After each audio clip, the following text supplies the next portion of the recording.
Assalamualaikum warahmatullahi wabarakatuh. Kembali lagi di channel Masjid As-Salam Official.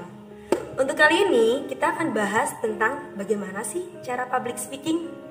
Di sini saya mau berbagi kepada teman-teman semua bagaimana cara berbicara di depan umum. Public speaking sendiri itu adalah nama tren dari pidato. Yang pertama, kita harus tahu 3 hal ini mengenai public speaking. Yang pertama, kita harus membrand diri kita seperti apa di depan audiens nanti, mengeset diri kita, bagaimana cara kita berbicara, bagaimana cara kita berpakaian, bagaimana cara kita membuat gestur dan mimik muka.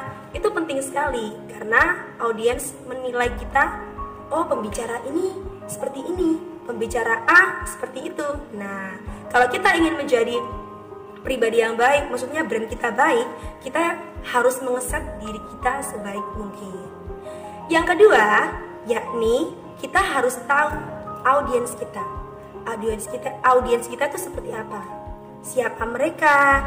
Bagaimana pengetahuan mereka? Dengan begitu, kita akan tahu apa materi yang patut kita berikan kepada mereka.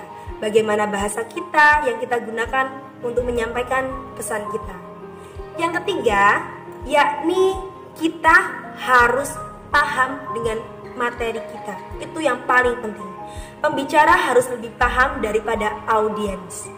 Jadi, ketika kita nggak paham sama materi kita, gimana audiens mau menyerapkan? Bagaimana audiens ini bahas apa gitu kan? Bingung jadinya. Nah, bagaimana cara kita bisa menyampaikan materi dengan baik? Caranya, yang pertama, kita harus tentukan dulu tema ini penting banget. Untuk pidato atau public speaking, tema ini wajib.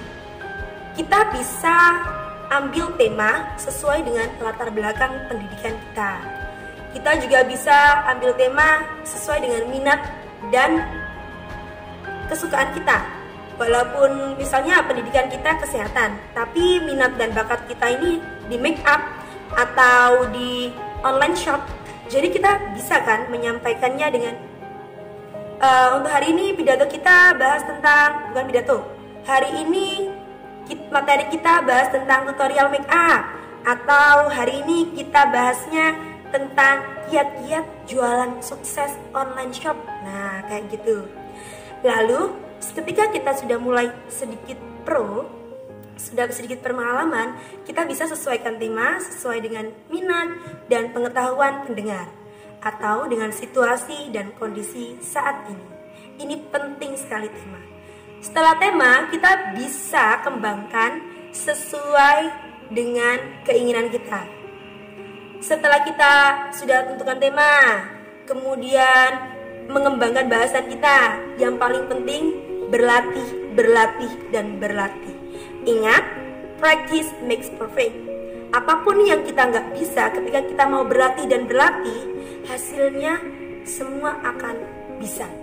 Percayalah itu. Kemudian setelah kita sudah mulai berlatih, ini sudah siap ya di belakang panggung. Ketika kita naik ke panggung, ini yang biasanya kita semua pasti merasakan, yakni demam panggung. Kecemasan komunikasi ini pasti dirasakan oleh semua orang yang akan berbicara di depan umum atau tampil di depan umum. Biasanya kecemasan komunikasi ini, demam panggung ini, ciri-cirinya yakni keringat bercucuran, keringat dingin mulai bercucuran, kemudian tangan dan kaki bergetar dengan sendirinya, jantung berdegup dengan kencang. Nah, ini adalah ciri-ciri saat kita demam panggung. Caranya untuk mengeringankan demam panggung kita bisa menggerakkan dengan pelan tangan dan kaki kita agar otot-otot yang tegak ini bisa rileks. Kemudian kita juga bisa tarik nafas yang panjang 2-3 kali sebelum kita mulai berbicara. Setelah itu kita bisa baca basmalah, lalu mulailah berbicara sapaan ringan kepada audiens. Kita bisa mulai dengan Assalamualaikum, selamat pagi, selamat siang, seperti itu. Ketika audiens memberi respon atau feedback, otomatis kita akan lebih pede, aku dihargai nih sama audiens, seperti itu. Jangan lupa juga untuk senyum seramah mungkin, dan tatap mata audiens satu persatu, 1-2 detik. Jangan terlalu cepat, karena kalau terlalu cepat gak enak juga dilihatnya ya. Demikian yang bisa saya sampaikan untuk public speaking di episode kali ini. Sampai jumpa di episode selanjutnya. Assalamualaikum.